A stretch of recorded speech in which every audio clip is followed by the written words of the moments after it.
All right. So when will Kirby Smart get a contract extension, and what will the, for lack of a better term, parameters be?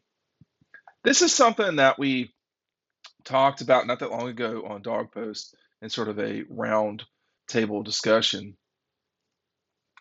You know, Georgia has, when Kirby has had sort of these um, fa unbelievable seasons, obviously he's had back to back of them here lately. Um, he has been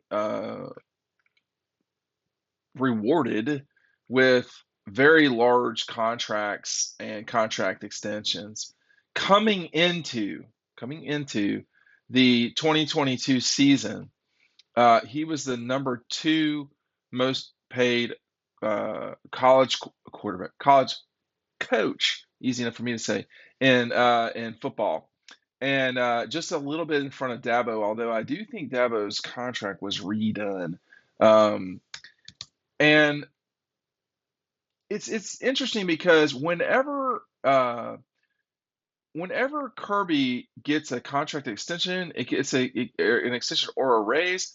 It gives Nick Saban one too. Now, why? Because there's a clause in Nick's contract that puts him um, higher than X, whatever it is.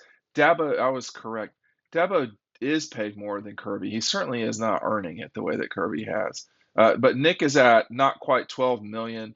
Dabo is at 11.5. Kirby is at 11.25. Now, I'll tell you, I don't think you have to have a really high number to win big. I think that a lot of the salary stuff is ego. It's market driven, no doubt, but it is an ego thing. And for instance, for Dabo specifically, Dabo and Jimbo are not the same, but they're not in dissimilar situations right now in that they both have come off of kind of underwhelming seasons this past year, and they're very highly paid. They're both guys who've won national championships, um, and we're at a bit of a crossroads for both of them. Again, they're not the same. Dabo is not in Jimbo's, what would you call that, dungeon, whatever it is. But there are Clemson folks that are pretty aggravated with Dabo right now, so he does need to have a good year in 2023. It's so hard to say 2023 sometimes, but that will be when Kirby and them are trying for another national championship. Hey, pick up Double Dogs today. It'll If you've not seen it, I know we have a lot of new folks that watch us every single day. You can pick up that. The link is down below. 80 pages about the Dogs' undefeated national championship season. One of only three teams in college football history to do 15-0. It's getting sent out later this month to folks who've already ordered. Um, but I think that in 23, Kirby will come into that thing with a new contract. The question is, what the terms will be. How would they be different?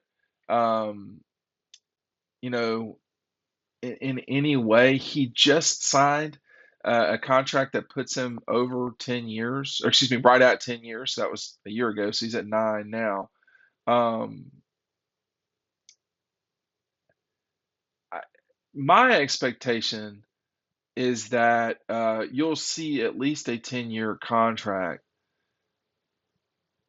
I would imagine that he will be very close to 12 million, if not 13, 14 million dollars. So why, right? Why pay Kirby Smart that money? Now, to me, it's the market. He's the best coach in college football right now. If he were not the best coach, then he wouldn't have won back-to-back national championships, losing one game. There's no team that Georgia played in the last 2 years they didn't beat.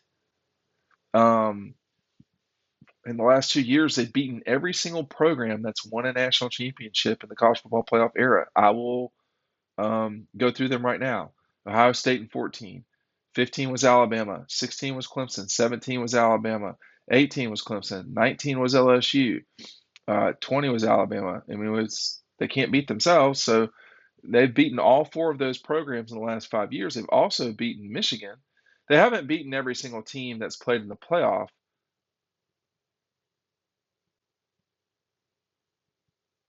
Yes, they have. That's crazy. They've beaten every team they played in the playoff. Every team that's played in the playoff in the last 2 years, they've beaten them in the last three. So, I'm trying to think. In 20, they beat Clemson. Ohio State was in 20 against Alabama. Beat Notre Dame. They've beaten everybody. They've every single team that has been in the college football playoff semifinals. Yeah, since 20, they've beaten every one of those programs since 19. You know, so that just shows you where they're at right now, where he's gotten them, and it's really an amazing accomplishment because other teams cannot say that. I mean, Clemson's not beaten Georgia since 2013. Um, Alabama's beaten Georgia, LSU's beaten Georgia in 19. Notre Dame is not. So the market should be that Kirby is the highest paid. Now we understand and know going into it that Nick is going to get a higher salary just because of the way his contract is structured. You're welcome, Nick. Congratulations. I mean, I'm not hating on it. It's good for him.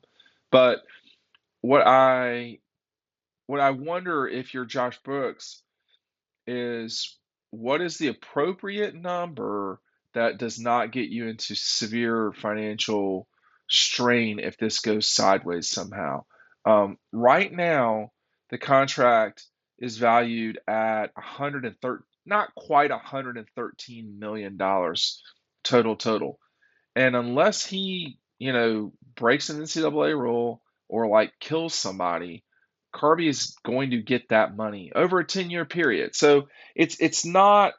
I think the thing, if you're Josh Brooks, I'm talking when I say Josh, I'm sorry, I refer to people by their first names too much probably because I talk to them and it's not, you know, I talk to people, you talk to Kirby, you talk to Josh Brooks, it's Josh, but if I were Josh, I would always want to be careful about that. Um, I mean, I think I don't think this is really that complicated. I think you go to Kirby and say, "Hey, what do you want? What makes you happy? What do you and Mary Beth want?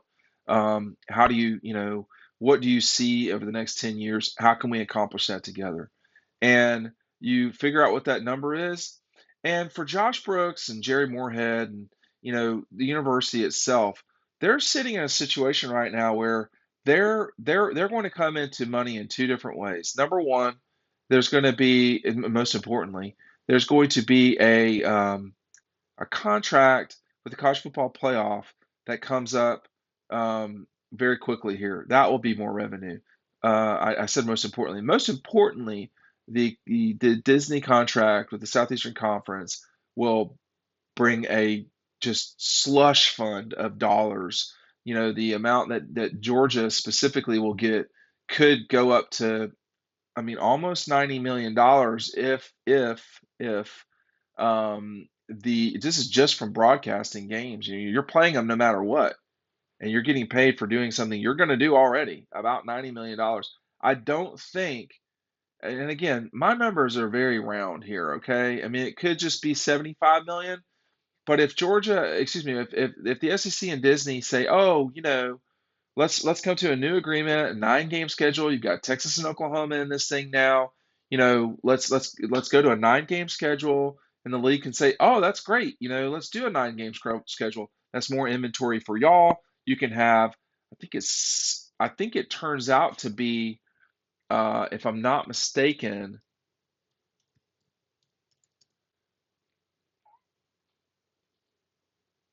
I mean, my math was very quick math here. I think it works out to over a 14-week schedule that you can have uh, 10, 10 SEC games a weekend. I need to probably double check my math. 16 teams times 9 is 144. And if you let's just say you have 14 weekends, that is 10.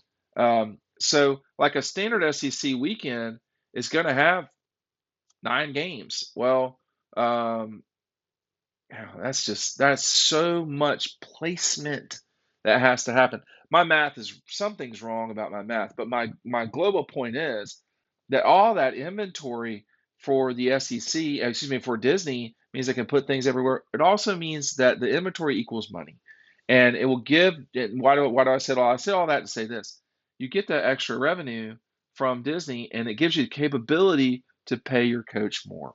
Um, that Lane Kiffin makes $8 or $9 million a year is insane. He's not that good of a coach that he would make that much money. And again, I'm not hating on Lane Kiffin. I'm just saying that a guy that goes 8-5 or whatever it is, that's what we're paying coaches now. But the market has made it as such because the revenue from television has brought in so much money that the coaches then the demand for the money is higher because you're going to wind up with Bobby Petrino as your head coach versus Lane Kiffin, and I think you'd rather have one than the other, frankly. So I think when you look at this contract for Kirby, you're in a situation where what does he want? Can you get to that number? If they're already at 113 right now, does it make sense to go to more like 120?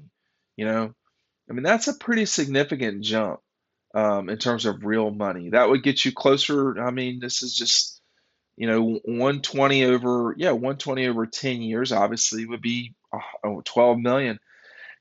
I think you could get to 120 or 130. I don't think that either of those are really, um, you know, crazy numbers. I mean, a um, a move to 130 would be a 15% raise over the 113 if my very quick DeKalb County math, public schools math is correct. But I think you got to be, Josh should not say this out loud. He certainly shouldn't say it to Kirby, but you do have to be careful with these situations. I mean, if you feel like you've got your Nick Saban, then you just try to make him comfortable and lock it in. You're already kind of over your skis no matter what in terms of, I mean, if you had to pay Kirby Smart out $113 million because you wanted to get rid of him next week, that would be a substantial punch to Georgia's athletic department. Um, let's not act like 10, $12 million is nothing if you're paying for nothing. And the case number one is Auburn. I mean, Auburn consistently gets into problems with overpaying coaches. They did that with Gus Malzahn. They did that with the guy whose name I cannot remember that was just their head coach. Now they got Hugh Freeze, and there's just no telling with the way Auburn enjoys cycling through coaches. Um, I would want the most Auburn friendly contract possible. I think that's something you have to think about with Kirby. I think the other caveat here though, is that it's pretty clear that the Smarts want to be at Georgia. And so if they want to be at Georgia, then you know you want to make sure that you're showing their appreciation for them wanting to be there. So I expect it sometime in April, late April-ish, early March, late May, anywhere from that 4 week window is where you would see it happen. But I don't think there's much question. He will get an extension and a raise. I just don't know what I think it's anywhere from like 120 to 130 for the total contract and probably being a 10-year contract.